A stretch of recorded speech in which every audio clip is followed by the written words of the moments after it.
National institute of financial management 1992 में स्थापित किया गया था।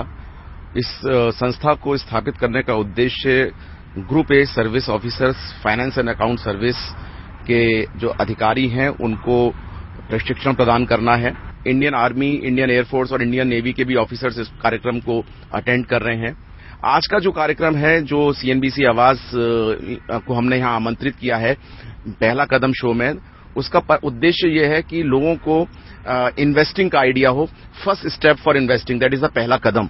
तो पहला कदम से लोगों को यह मालूम होना चाहिए कि हमें इंटरेस्ट अर्निंग जो कि फिक्स्ड डिपॉजिट्स पे होता है, उसके अलावा क्या ऑप्शन है। तो इक्विटी मार्केट में क्या ऑप्शंस हैं, इक्विटी लिंक सेविंग स्कीम्स क्या हैं, रिटायरमेंट बेनिफिट्स क्या हैं, पेंशन स्कीम्स क्या हैं, टैक्स एडवांटेज हमें कैसे मिलेंगे, और how to create wealth using capital market. That is the purpose of this program. नमस्कार, सीएनबीसी आवाज की इस खास मुहिम पहला कदम में आप सबका स्वागत है। पहला कदम में आज हम पहुंचे हैं national institute of financial management.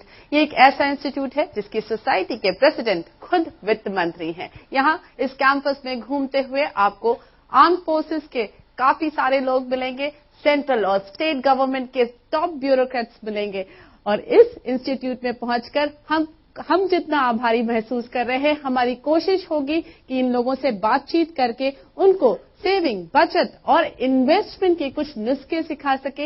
ये प्लानिंग जो हमारे देश के लिए करते हैं उसको एक थोड़ा सा उतार सके, उनको समझा सके कि उनको अपने लिए प्लानिंग कैसे करनी है। और इसमें हमारी मदद करने के लिए वाइस इन्वेस्ट एडवाइजर्स के हेमंत रुस्तगी है और साथ ही वे टू वेल्थ के आलोक रंजन। आप दोनों का बहुत बहुत स्वागत है। हेमंत, आपसे शुरुआत करूंगी। पहला सवाल ये है कि जो बेसिक है इन्वेस्टमेंट का, प्लानिंग का, वो कहां से शुरू की जाए? देखिए, सबसे पहले मैं कहना चाहूंगा कि हम सभी कोशिश करते हैं कि हम पैसे को बचाएं और उसको इन्वेस्ट करें।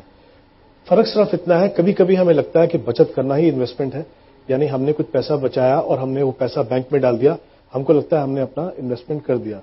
कुछ लोग ऐसे हैं जो इन्वेस्टमेंट को शुरुआत ही नहीं करते, क्योंकि उनको लगता है कि हमारे पास इतनी बचत है ही नहीं, तो हम शुरुआत कैसे करें।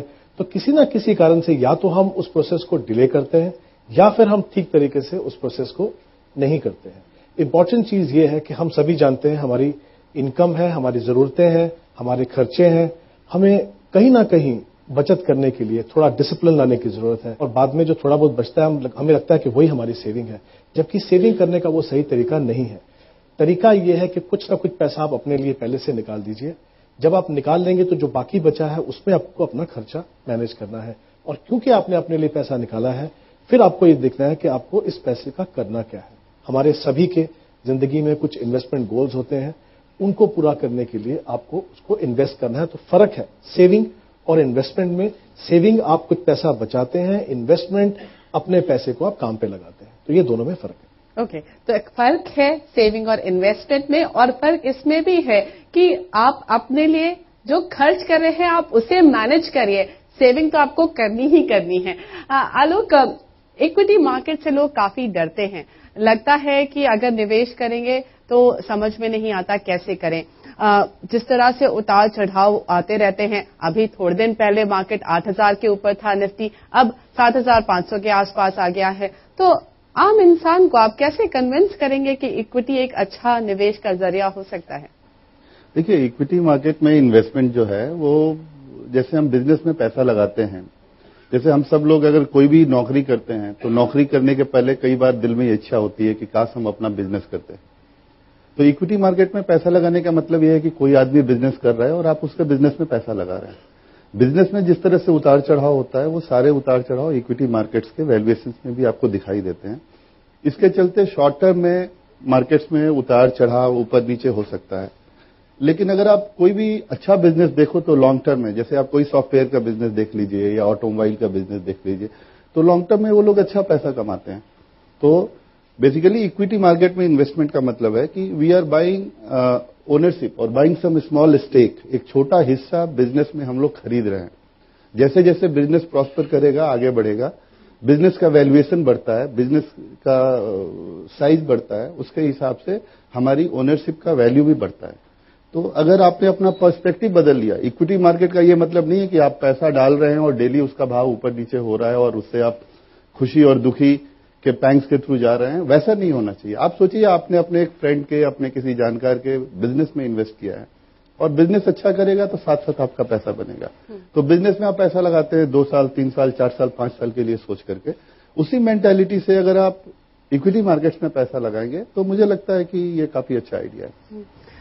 हेमंत, कौन कौन से इंस्ट्रूमेंट्स हैं जिनमें निवेश किया जा सकता है? इंस्ट्रूमेंट्स या फिर एसेट क्लास हैं जिनमें निवेश करना चाहिए? देखिए, वैसे तो हमारे पास बहुत सारी ऑप्शंस हैं। अगर हम एसेट क्लास की बात करें तो हम इक्विटीज में इन्वेस्ट कर सकते हैं, हम डेट इंस्ट्रूमेंट में इन्वेस्ट कर सकते हैं, गोल्ड और रियल एस्टेट तो हम सभी जानते हैं, वो हमारा फेवरेट डेस्टिनेशन है इन्वेस्टमेंट। तो आई थिंक ऑप्शंस बहुत सारे हैं। अब सवाल यह है कि किस इन्वेस्टमेंट ऑप्शन या किस एसेट क्लास में कितना पैसा लगाया जाए। ज्यादातर इन्वेस्टर गलती क्या करते हैं, वो सीधा इन्वेस्टमेंट ऑप्शन पे पहुंच जाते हैं। जैसे अगर इक्विटी मार्केट अच्छा कर रहा है, किसने बताया कि अगले 1 या 2 साल में इक्विटी में अच्छा पैसा बनेगा, तो वहां पे पैसा डाल दिया। हमने अपनी रिक्वायरमेंट को नहीं देखा, हमने ये नहीं देखा कि कितने समय के लिए हम पैसा डाल रहे हैं। फिर किसी ने कहा कि देखिए अभी इंटरेस्ट रेट नीचे जाएगा तो जो डेट फंड्स है उनकी इन्वेस्टमेंट अच्छी रहेगी, तो आप वहां डाल दीजिए। हमने वहां पैसा डाल दिया। तो आपने जो अपनी रिक्वायरमेंट है, जो आपका रिस्क प्रोफाइल है या कितना समय है आपके पास, उसको देख के पैसा नहीं डाला। तो सही तरीका ये है, सबसे पहले आपको अपना ये डिसाइड करना है कि हमारी जरूरतें क्या है, हमारे रिक्वायरमेंट्स क्या है। रिक्वायरमेंट्स का मतलब है हमारे इन्वेस्टमेंट गोल्स क्या है। हम सभी के गोल्स होते हैं, जो गोल्स हम शॉर्ट टर्म में पूरा करना चाहते हैं, मीडियम टर्म में पूरा करना चाहते हैं, लॉन्ग टर्म में पूरा करना चाहते हैं। शॉर्ट टर्म की अगर हम बात करें, हो सकता है हम कहीं वेकेशन पे जाना चाहते हैं। मीडियम टर्म में हो सकता है हमें कुछ एसेट खरीदनी हो, और लॉन्ग टर्म में हो सकता है हमारे बच्चों की पढ़ाई हो सकती है या हमारी रिटायरमेंट प्लानिंग हो सकती है। जब आप ऐसा डिफाइन करते हैं तो हर एक के सामने आप डिसाइड करेंगे कि कितना समय है मेरे पास। समय डालने का फायदा यह है, आप डिसाइड कर पाते हैं कि आप रिस्क लेने की पोजीशन में है कि नहीं। एक बार आपने वो डिसाइड किया, फिर आप एक एज्यूम्ड रेट ऑफ रिटर्न पे डिसाइड करते हैं कि कितना पैसा मुझे हर महीने इस गोल को पूरा करने के लिए लगाया। तो ये तो आपको डिसाइड करेगा एसेट क्लास। जैसे लॉन्ग टर्म में आपको इन्वेस्ट करना है तो आप इक्विटीज में इन्वेस्ट कीजिए। जैसे अभी आलोक ने बताया कि इक्विटी में वॉलेटिलिटी रहेगी शॉर्ट टर्म, मीडियम टर्म में। तो लॉन्ग टर्म में अगर आप पैसा लगाएंगे तो आपको सही मायने में पोटेंशियल जो है इक्विटी का, उसका फायदा होगा। मीडियम टर्म के लिए डालना है तो आपको हाइब्रिड डालना पड़ेगा, इक्विटी और डेट का मिक्स। और शॉर्ट टर्म में डालना है तो हमें कैपिटल सेफ्टी के ऊपर ज्यादा ध्यान देना है। लॉन्ग टर्म में हमें इन्फ्लेशन को बीट करना है। तो जब आप ऐसा प्रोसेस फॉलो करते हैं तो आप एसेट एलोकेशन डिसाइड करते हैं। उसके बाद फिर आपको इन्वेस्टमेंट ऑप्शन देखने हैं, और वो इन्वेस्टमेंट ऑप्शन में 2-3 चीजें आपको ध्यान रखनी है। एक, लिक्विडिटी होनी चाहिए। हम लोग गलती क्या करते हैं, सारा पैसा जो है हम ट्रेडिशनल इंस्ट्रूमेंट में डाल देते हैं। बैंक डिपॉजिट में डाला, पैसा लॉक हो गया। टैक्स फ्री बॉन्ड में डाला, पैसा लॉक हो गया। सडनली रिक्वायरमेंट है, पैसा कहां से आएगा। लिक्विडिटी बहुत इंपॉर्टेंट है। रिटर्न के पोटेंशियल क्या है, टैक्स एफिशिएंसी ऑफ रिटर्न है, क्या मुझे इन्वेस्टमेंट करने के टाइम कोई टैक्स बेनिफिट मिल रहा है कि नहीं मिल रहा। ये सब देखने के बाद आप अपनी इन्वेस्टमेंट ऑप्शन को चुनिए। तो एक प्रोसेस फॉलो करना है, सीधा सीधा आपको इन्वेस्टमेंट ऑप्शन के ऊपर नहीं पहुंचाना है। काफी इंपॉर्टेंट पॉइंट है, लेकिन अभी हमारे लिए वक्त हो गया है एक छोटे से ब्रेक का। ब्रेक के बाद भी चर्चा जारी रहेगी पहला कदम में।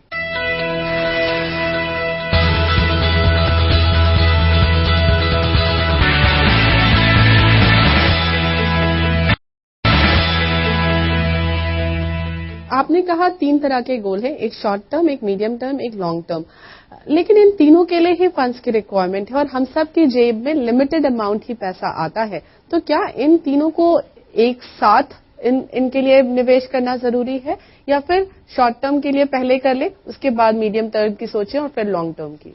देखिए, 2 इंपॉर्टेंट एस्पेक्ट हैं। जैसे हमने पहले बात की कि हम जब गोल डिफाइन करते हैं तो हमें अपनी रिक्वायरमेंट का पता चलता है। और मैंने पहले भी कहा था जैसे कि आप बजटिंग करते हैं, बजटिंग करके आपको पता चलता है कितना पैसा हम बचा पाएंगे। हमारी एस्पिरेशंस, ड्रीम बहुत सारे हो सकते हैं, वो रियलिस्टिक भी होने चाहिए। एक गलती हम और करते हैं कि हम एक पूल ऑफ इन्वेस्टमेंट बनाते हैं, सारा का सारा पैसा एक जगह पे डालते हैं। हम डिफाइन नहीं करते ये पैसा किस गोल के लिए। तो होता क्या है, 1 साल बाद कुछ रिक्वायरमेंट लगी, हमने उसमें से पैसा निकाला और उस समय मार्केट नीचे है तो हमारा लॉस हो गया। हमको लगा इक्विटी मार्केट बहुत बेकार है।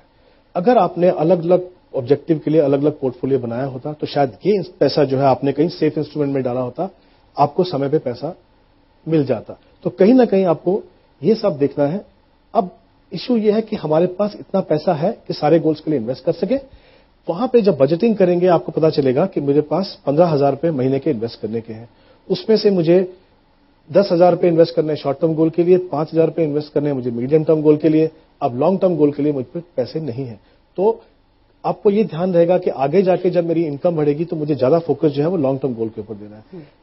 ये इस प्रोसेस का फायदा ये है, आपको पता है कि आपकी एक्चुअल फाइनेंशियल सिचुएशन क्या है, आपको किस गोल को प्रायोरिटाइज करना है, किसको नहीं करना। अगर आपका शॉर्ट टर्म गोल ऐसा है कि जैसे आपको एसेट खरीद रहे हैं, कार खरीद रहे हैं, तो आपको शायद थोड़ा कंप्रोमाइज करना पड़े। वो आपके लिए बेहतर है कि कार छोड़ के मैं थोड़ा पैसा अपने बच्चों की एजुकेशन और रिटायरमेंट के लिए लगाऊं। तो ये प्रोसेस जब फॉलो करते हैं, आप डिसाइड कर पाते हैं किस गोल के लिए कितना पैसा लगाना है और कितना आपके पास है। ओके, आलोक, इक्विटीज का जो हमारे हम सब काफी डरते हैं इक्विटीज से। अभी तक ट्रेडिशनली, जैसा कि हेमंत भी कह रहे थे, हमारे लिए जो इन्वेस्टमेंट के जरिया रहा है, या तो फिर वो सोना रहा है, या फिर रियल एस्टेट, या फिर बहुत हुआ तो एफडी में भी हमने पैसे डाले हैं। तो आप कैसे कन्विंस करेंगे हमें कि इक्विटीज एक बढ़िया जरिया है, बेहतर रिटर्न्स मिलते हैं? क्या करना, कैसे आप उसको कन्विंस करेंगे?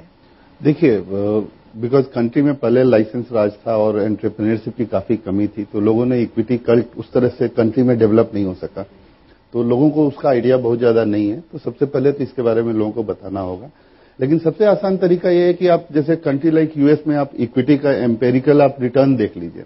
कोई भी एम्पेरिकल स्टडी हुआ है, ओवर 100 ईयर्स इक्विटी ने हमेशा गोल्ड से बेटर रिटर्न दिया है यूएस में, हमेशा रियल एस्टेट से बेटर रिटर्न दिया है, और कमोडिटी से भी बेटर रिटर्न दिया है। दूसरा, इक्विटी सबसे ज्यादा टैक्स इफिशिएंट है, बिकॉज कोई भी इन्वेस्टमेंट जो आप 1 साल से ज्यादा के लिए करते हैं इस देश में कम से कम, वो long term capital gain tax में आता है, जो कि फ्री होता है।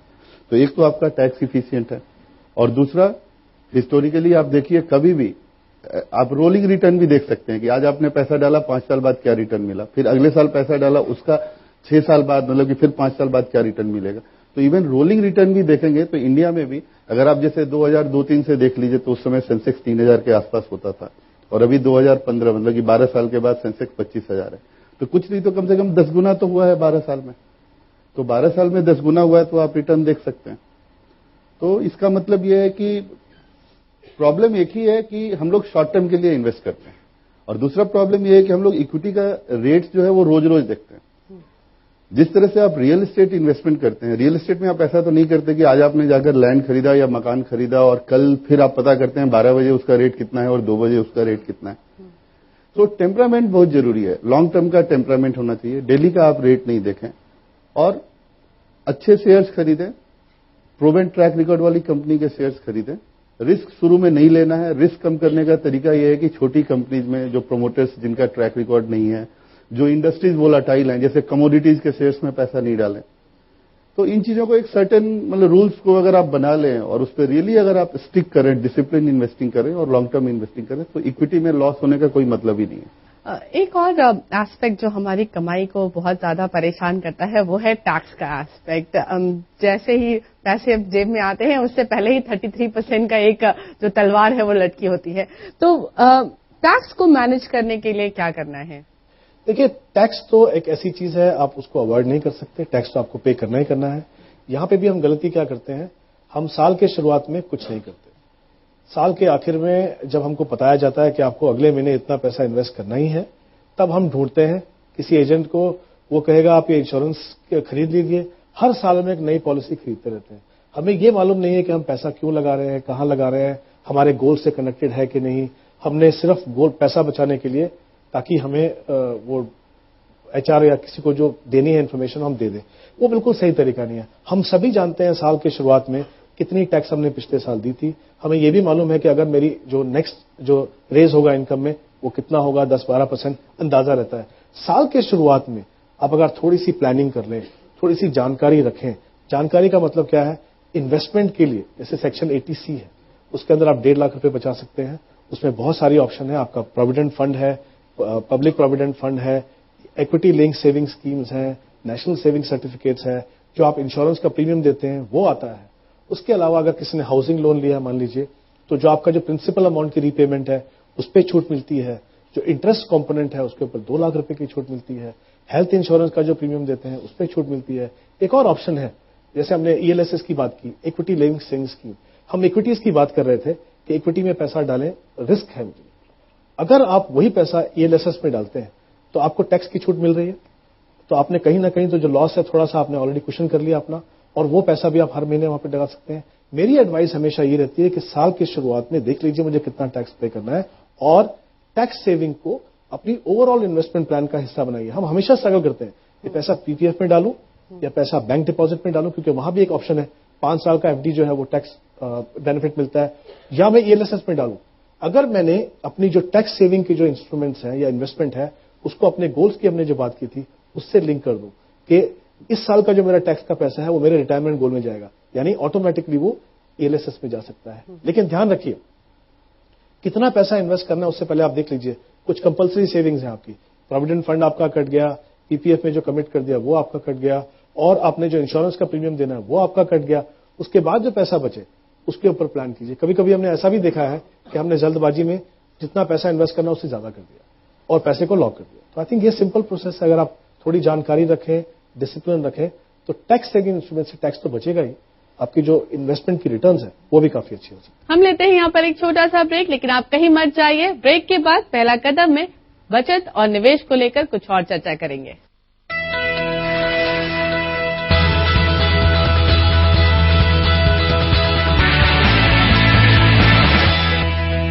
हमने काफी सारी बातें कर ली हैं। आई एम श्योर हमारे ऑडियंस के मन में काफी सारे सवाल होंगे इन सारी बातों पर। कोई सवाल ले सकते हैं इस वक्त हम? हाँ, मेरा नाम उमेश पांडे है।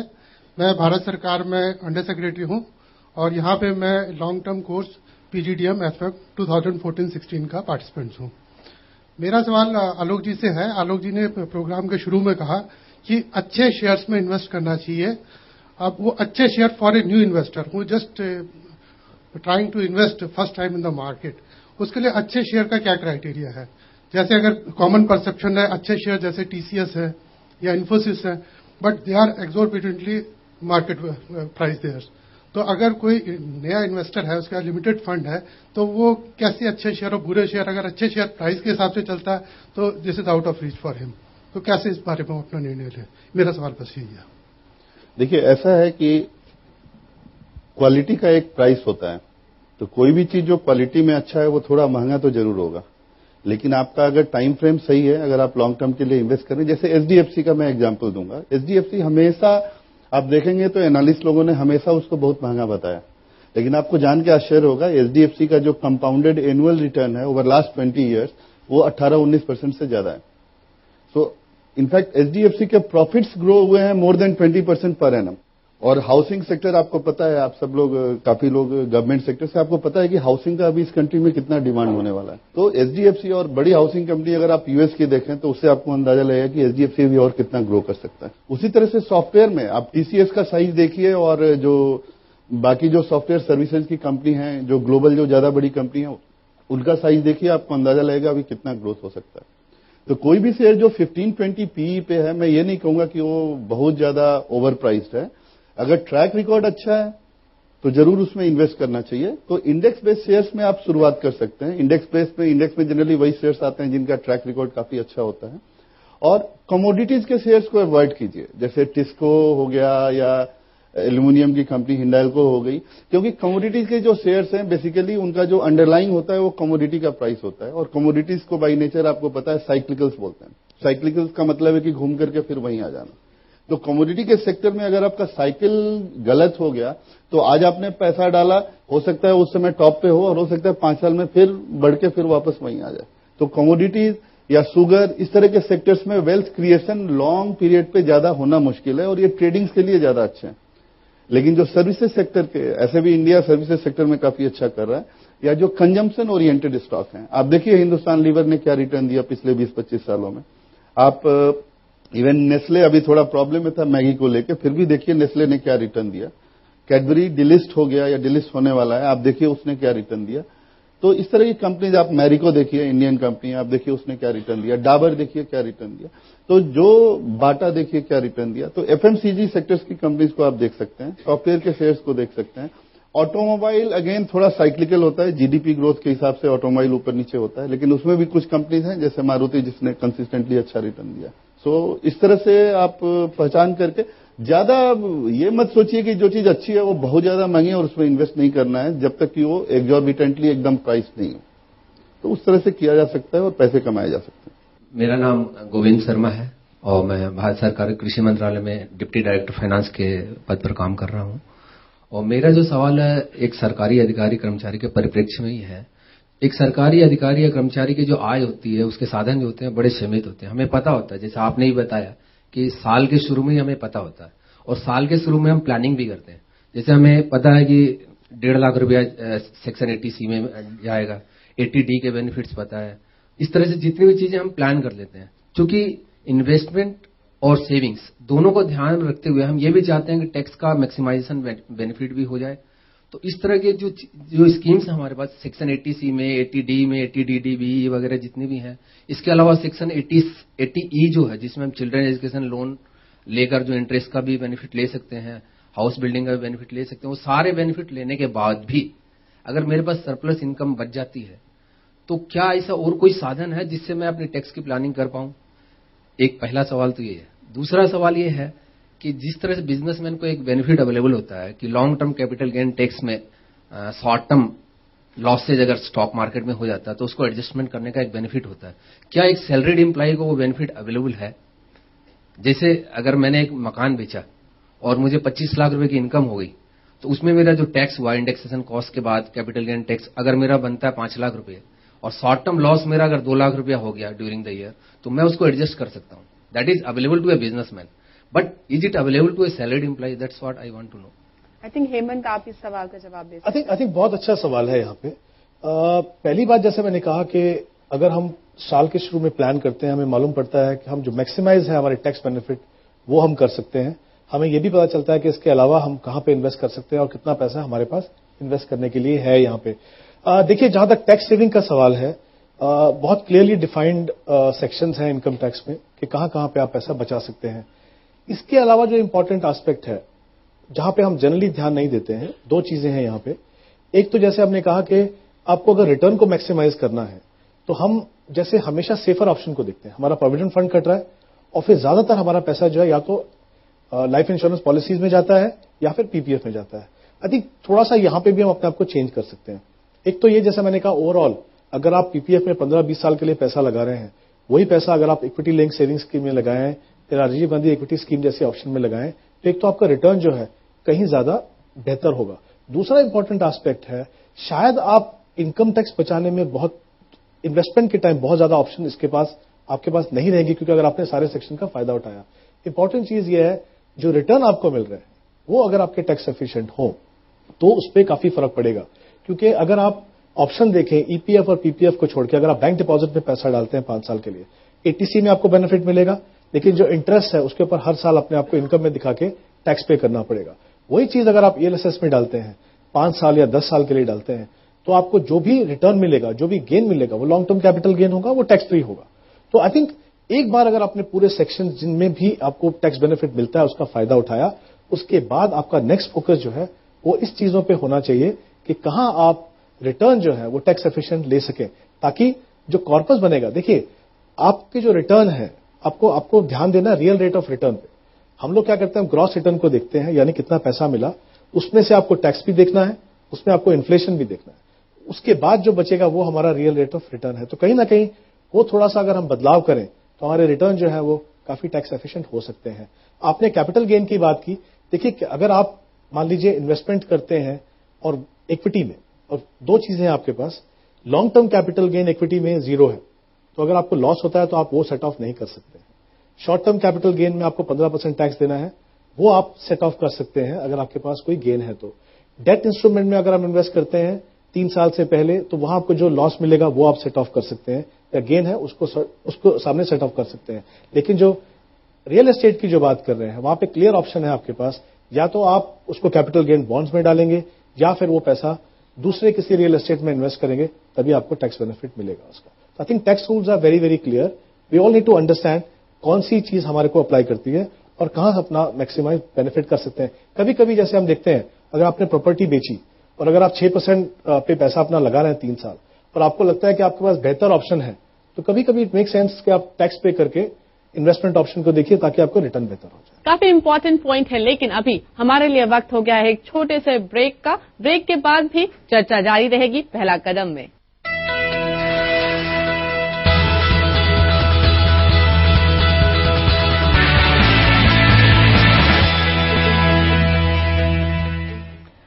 अगला सवाल यहाँ। मेरा नाम ऋषभ पाराशर है और मैं छत्तीसगढ़ स्टेट फाइनेंस सर्विस का ऑफिसर हूँ और यहाँ पर पीजीडीएम 2015-17 2 वर्षीय प्रोग्राम का पार्टिसिपेंट हूँ। मेरा सवाल अगेन फिर वही एक आईपीओस और यूनिट लिंक्ड इंश्योरेंस प्लान और म्यूचुअल फंड्स इन तीनों के बारे में है। जैसा अभी हमने देखा इंडिगो का आईपीओ आया था, बहुत सक्सेसफुल आईपीओ रहा। इसके पहले रिलायंस पावर का आईपीओ आया था, वो बहुत ही अनसक्सेसफुल रहा। और उसके बाद म्यूचुअल फंड्स में जैसा अभी आपने बताया कि 15-20% के रिटर्न्स जो है नॉर्मल है इक्विटी लिंक्ड सेविंग स्कीम्स में। एज एन इनिशियल इन्वेस्टर जिसको ये मालूम है कि रिलायंस पावर का भी बहुत अच्छा एक बेस है, इसी तरीके से इंडिगो का भी बेस था, तो मुझे कैसे ये पता होना चाहिए कि जब मैं मार्केट में इन्वेस्टमेंट करूंगा आईपीओज में या इक्विटी लिंक्ड सेविंग स्कीम में मेरा पैसा सेफ रहेगा और मुझे रिटर्न्स अच्छे मिलेंगे। आलोक, देखिए इक्विटी में कभी भी आपको 100% सेफ्टी तो आपको कभी नहीं मिलेगा, लेकिन आईपीओ में अगर आप देखें तो आपको फिर जिस भी कंपनी का या ब्रोकरेज हाउस का आप रिकमेंडेशन पढ़ते हैं तो उसमें आपको उनका ट्रैक रिकॉर्ड देखना होगा। अगर ट्रैक रिकॉर्ड अच्छा है, और दूसरा मैं ये कहूंगा कि थोड़ा थोड़ा पैसा ज्यादा उसको स्टैगर करके लगाइए। एक इशू में लगाया और उसके बाद फिर 3 साल तक कोई इन्वेस्टमेंट नहीं किया, ऐसा नहीं करना चाहिए। तो अपना फेवरेट ब्रोकरेज हाउस जो भी आपका है, जिसका भी रिकमेंडेशन आपको पसंद आता है, उसका आप ट्रैक रिकॉर्ड देखिए और उसके हिसाब से फिर आप डिसाइड कीजिए किस आईपीओ में लगाना है, किस में नहीं लगाना है। और अगर आप 10 में लगाएंगे तो मेरा ख्याल ये है कि 7 या 8 में आपका अच्छा पैसा बन सकता है।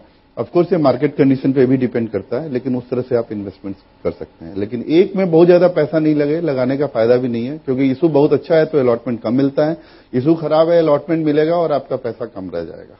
तो आईपीओ लगता है कि कम रिस्की है, लेकिन मैं नहीं मानता कि ऐसा कुछ है कि बहुत कम रिस्की है। और बहुत सारी आईपीओ वाली कंपनीज तो 3 साल बाद एग्जिस्ट भी नहीं करती हैं, क्योंकि जनरली जो कंपनीज आईपीओ के साथ आती हैं, एक चीज बिल्कुल उनके बारे में क्लियर है कि उनका ट्रैक रिकॉर्ड कम होता है। जो कंपनी 15 साल 20 साल से एग्जिस्ट कर रही है और ट्रेड कर रही है और जिसका एक हिस्ट्री है, प्राइस हिस्ट्री भी है, उसकी बजाय जो नई कंपनी आ रही है, मैनेजमेंट के बारे में आपको ज्यादा कुछ पता नहीं होता और उसके पहले उनका फाइनेंशियल्स में भी उतनी ट्रांसपेरेंसी नहीं होती। तो आईपीओ इन्वेस्टमेंट फेयरली रिस्की है। मैं ये नहीं कहूंगा कि उसमें रिस्क बहुत कम है और उस रिस्क को आप डाइवर्सिफाई कर सकते हैं। फंड सिलेक्शन की आपने बात की थी, वहां पे आई थिंक 2 पैरामीटर आपको देखने हैं यहाँ पे। अगर आप चाहते हैं कि आप ऐसे फंड में इन्वेस्ट करें जहां पे रिटर्न आपको अच्छा मिले, पहली बात तो हम समझ लें अगर हम ईएलएसएस में इन्वेस्ट करें तो इक्विटीज में इन्वेस्ट कर रहे हैं तो कहीं ना कहीं वॉलेटिलिटी का हमको सामना करना पड़ेगा। और जैसा मैंने पहले कहा, अगर आप सिस्टमैटिकली इन्वेस्ट करते हैं तो काफी हद तक अपने रिस्क को कम कर पाएंगे। अब हमें फंड सिलेक्शन करना है, बहुत सारे फंड्स हैं ईएलएसएस कैटेगरी में। आप कैसे देखेंगे? देखिए, एक तो हम नॉर्मली क्या करते हैं, हम पास्ट परफॉर्मेंस देखते हैं। पिछले 6 महीने 1 साल में किसने फंड ने अच्छा किया, हम टॉप 2-3 फंड निकाल लेते हैं और पैसा उसमें डाल देते हैं। होता क्या है कि हर 6 महीने में जो टॉप परफॉर्मिंग फंड है वो चेंज होते हैं, तो हर बार तो अपने आप इन्वेस्टमेंट को चेंज नहीं कर पाएंगे। तो आपको 2 चीजें देखनी है। हर फंड का एक बेंचमार्क रहता है। पहले तो आपको ये देखना है कि उस फंड ने उस बेंचमार्क के मुकाबले में कैसा रिटर्न दिया, और इस इंफॉर्मेशन के लिए आपको बहुत ज्यादा मेहनत करने की जरूरत नहीं है। आपके पास बहुत सारे पोर्टल्स हैं जहां पे इंफॉर्मेशन मिलेगी। आप अगर उसी फंड हाउस की अगर वेबसाइट पे जाएंगे तो फैक्टशीट में आपको ये इंफॉर्मेशन मिलेगी। तो पहले तो देखिए कि उस फंड ने बेंचमार्क के मुकाबले में किस तरह की परफॉर्मेंस की है। हो सकता है जब मार्केट अच्छी हो तो सारे के सारे ईएलएसएस ने अपने बेंचमार्क से अच्छा परफॉर्म किया है, तो फिर हम कैसे चुने? फिर एक कंपैरिजन होता है, पीयर ग्रुप कंपैरिजन, यानी उसी कैटेगरी के जो बाकी फंड है उससे कंपेयर कीजिए। तो तभी आप देखेंगे कि अगर मार्केट ने 15% का रिटर्न दिया और जिस फंड को आप देख रहे हैं उनका रिटर्न अगर 18% है, तो कैटेगरी एवरेज हो सकता है 20% हो, तो आपका जो फंड जिसको आप देख रहे हैं वो बिलो एवरेज फंड होगा। तो ये 2 चीजों का ध्यान रखिए और उस फंड के लिए जाइए जो कंसिस्टेंटली परफॉर्म कर रहा है। कंसिस्टेंसी बहुत ज्यादा इंपॉर्टेंट है। वो 2 चीजों में देखनी है आपको, रिटर्न कैसे मिले और जो उनकी इन्वेस्टमेंट फिलॉसफी है। जैसे ईएलएसएस की हम बात करें, ईएलएसएस गाइडलाइन के हिसाब से 80% पैसा कम से कम इक्विटी में जाना है, लेकिन उसके अंदर फंड हाउस अपने हिसाब से स्ट्रैटेजी बना सकते हैं कि हम लार्ज कैप में जाएंगे या इंडेक्स स्टॉक में जाएंगे या मल्टी कैप में जाएंगे या मिड कैप में जाएंगे। कौन सी सूटेबल आपके लिए है वो आपको देख लीजिए। कंसिस्टेंसी देखिए कि परफॉर्म कैसा किया है और जो इन्वेस्टमेंट फिलॉसफी की जो बात की है उसको उन्होंने सही तरीके से निभाया है कि नहीं। ये 2 चीजें देखिए तो जनरली आप देखेंगे कि आप अच्छे फंड में इन्वेस्ट कर पाएंगे और आपको अच्छा रिटर्न मिल सकेगा। My question is, will the rise in financial startups change the scene of people investing in equities market, because only 1% of the population is investing? So on the rise of financial education startup with the government, so on the rise in financial startups, because we are in the age of startups and internet companies are coming up more, so financial education startups want to change the scene of financial education in India. One such initiative. I mean, this is one. This program, exactly what they are trying to do that. And government has got several such initiatives. Even SEBI conducts investor awareness seminar and all that. So several initiatives are in place. And I agree with your point of view. There are several things that we need to do for to increase or augment retail investors' participation in equity. It is also a bit of cultural thing. I mean, in India, we take a stock market as a gambling exercise. So that taboo has to go. People have to understand that investing in equity market is very much similar to investing in a business. So basically that perspective has to change. And once it changes, I mean, things will get better. Also, volatility in emerging markets typically is very high compared to other markets. So as the volatility goes down, people will understand and they will come back to markets. हम लेते हैं यहाँ पर एक छोटा सा break, लेकिन आप कहीं मत जाइए। ब्रेक के बाद पहला कदम में बचत और निवेश को लेकर कुछ और चर्चा करेंगे।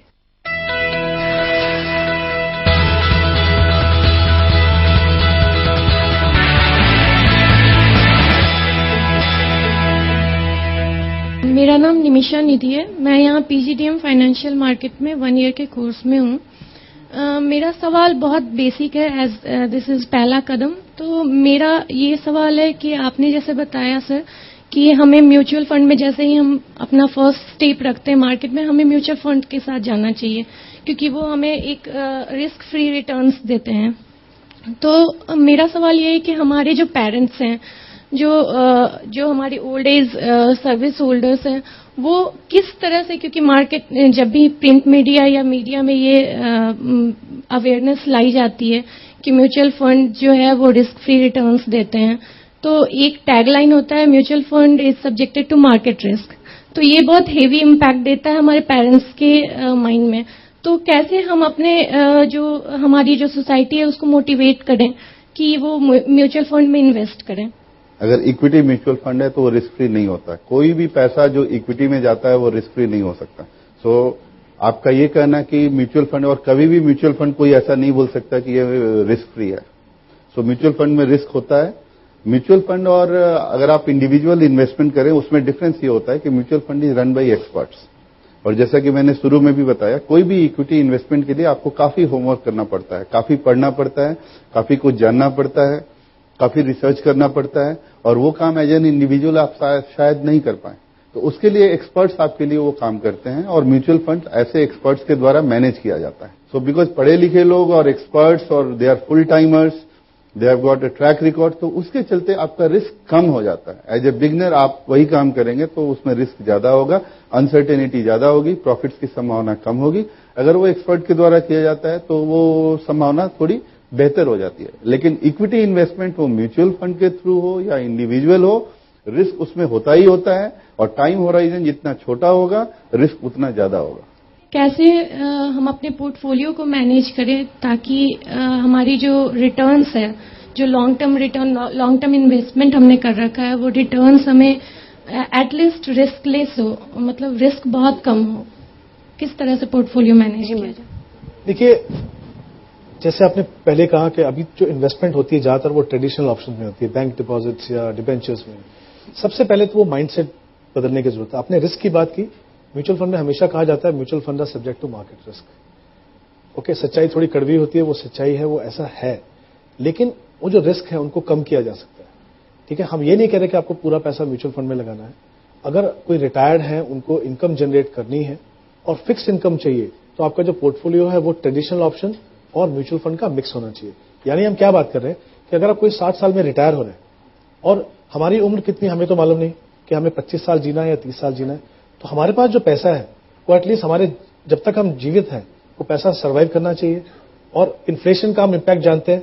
अगर आपने मान लीजिए 8% पे पैसा लगा दिया और इन्फ्लेशन जो है वो ज्यादा है या उतना भी है, और हमारा रिटर्न जो अगर उससे भी कम है, तो कहीं ना कहीं क्या होगा, कुछ समय के बाद हम प्रिंसिपल से पैसा निकाल के खाना शुरू करेंगे और 10-15 साल के बाद हमारे पास पैसा बचेगा नहीं।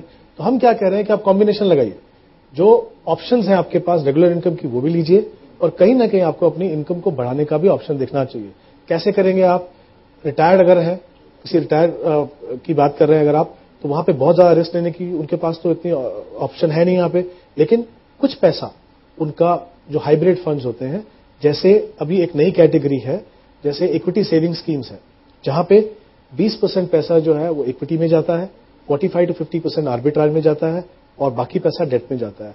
आर्बिट्राज और इक्विटी का जो मिक्स है वो 65% के ऊपर है, यानी जो इक्विटी की जो बेनिफिट्स है, टैक्स बेनिफिट, वो आपको मिलते हैं। रिस्क आपने कितना लिया? 20% पैसे पे, और टैक्स बेनिफिट्स आपको मिल रहे हैं इक्विटी के, यानी इन फंड में ऑप्शन है कि आप हर महीने डिविडेंड ले सकते हैं।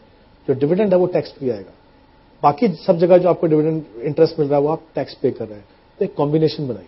ऐसा नहीं है कि आपको पूरा पैसा निकाल के म्यूचुअल फंड में डालना है। हमें देखना पड़ेगा हमारी पर्सनल जरूरत कितनी है, हमारी पर्सनल सिचुएशन क्या है, क्या हम रिस्क ले पाते हैं, हमारा यहाँ पे गोल क्या है कि हमारी इनकम थोड़ी बढ़ जाए। कुछ पैसा वहां से निकाल के यहाँ पे डालिए, लिक्विडिटी भी आएगी। सामने आपने अगर बैंक में डाला है तो पैसा लॉक हो गया, बॉन्ड में डाला है तो पैसा लॉक हो गया, सेकेंडरी मार्केट में अगर लिस्टेड भी है तो आपको निकलने का मौका बहुत कई बार नहीं मिलेगा।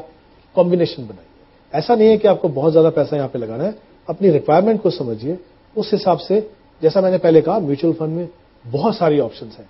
जिस तरह, चाहे आप नए इन्वेस्टर हो, चाहे आप रिटायर्ड इन्वेस्टर हो, चाहे बहुत एक्सपीरियंस इन्वेस्टर हो, हर तरह का पोर्टफोलियो आप म्यूचुअल फंड से बना सकते हैं। लेकिन अगर आप कॉन्फिडेंट नहीं है, आप खुद बना सकते हैं। जैसा आलोक ने कहा, एक एक्सपर्ट के साथ बैठिए, वो आपकी पूरी सिचुएशन को समझेंगे, वो आपको बताएंगे कि आपके लिए किस तरह का कॉम्बिनेशन बिल्कुल सही रहेगा। दूसरा एक छोटा सा तरीका यह है कि आप स्टैगर्ड इन्वेस्टमेंट कर सकती हैं। जितना पैसा आपको इन्वेस्ट करना है, आज मान लीजिए मार्केट ओवर प्राइस्ड है और हाई पे चल रहा है, ये कॉल लेना बड़ा मुश्किल है। किसी को पता नहीं है हाई पे चल रहा है या लो पे चल रहा है, कल बढ़ने वाला है या कम होने वाला है। तो आप हर महीने थोड़ा थोड़ा इन्वेस्ट कीजिए, जिसको म्यूचुअल फंड में SIP सिस्टम बोलते हैं, सिस्टेमिक इन्वेस्टमेंट प्लान आप कर सकती हैं। स्टैगर्ड इन्वेस्टमेंट में क्या होता है कि मार्केट की वोलेटिलिटी जो होती है वो कंट्रोल हो जाती है, क्योंकि आज भी आप पैसा डालेंगी और आज से 1 महीने बाद भी पैसा डालेंगी। 1 महीने बाद हो सकता है मार्केट यहां से 5% नीचे हो, उसमें भी आप इन्वेस्ट करेंगी, उसमें डरने की बात नहीं है। फिर उसके 1 महीने बाद हो सकता है मार्केट और 5% नीचे हो, तो उसका भी आपको नीचे की प्राइस पे इन्वेस्ट करने का फायदा मिला। फिर मार्केट ऊपर जाता है, वहां भी आप इन्वेस्ट कर रही हैं, नीचे जाता है फिर भी आप इन्वेस्ट कर रही हैं। सो इट इज लाइक कि आप मार्केट के मूवमेंट पे टाइमिंग वाला जो कॉल है वो नहीं ले रहा है, क्योंकि मार्केट को टाइम करना it is next to impossible. I mean हम लोग ऐसा सोचते हैं, ठीक। तो मार्केट को टाइम करने की कोशिश मत कीजिए, और टाइम करने की कोशिश नहीं करती है तो उसका उपाय यही है कि आप स्टैगर्ड इन्वेस्टमेंट कीजिए, थोड़ा थोड़ा करके कीजिए और उससे काफी अच्छा रहे। काफी इंपॉर्टेंट पॉइंट है, लेकिन अभी हमारे लिए वक्त हो गया है एक छोटे से ब्रेक का। ब्रेक के बाद भी चर्चा जारी रहेगी पहला कदम में।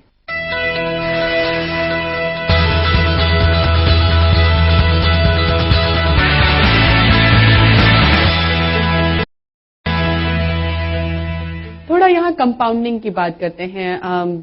काफी बार हमने चर्चा की है इस प्रोग्राम में, लेकिन हमारे इन ऑडियंस को भी कंपाउंडिंग का फायदा आप बताइए हेमंत। देखिए, कंपाउंडिंग को 8 वंडर ऑफ द वर्ल्ड कहा गया है। कंपाउंडिंग का मतलब यह है कि आप जो पैसा इन्वेस्ट करते हैं उसमें जो रिटर्न आता है उसको आप टच नहीं करते हैं, तो आपकी जो रिटर्न है वो रिटर्न के ऊपर रिटर्न आप कमाते हैं, और उसके जो रिजल्ट है वो बहुत मैजिकल होते हैं। हमने देखा है कि, जैसे मैं एक एग्जाम्पल दूं कि अगर कोई इन्वेस्टर यंग एज में अपनी इन्वेस्टमेंट शुरू करें 5,000 रुपए से, और अगर उनके पास 30 या 35 साल का समय है और हम 12% का रिटर्न मान के चलें, तो 5,000 के इन्वेस्टमेंट से 30 या 35 साल में करीब 2 करोड़ 80 लाख का कॉर्पस बनता है। ये तभी संभव है क्योंकि पावर ऑफ कंपाउंडिंग हुआ।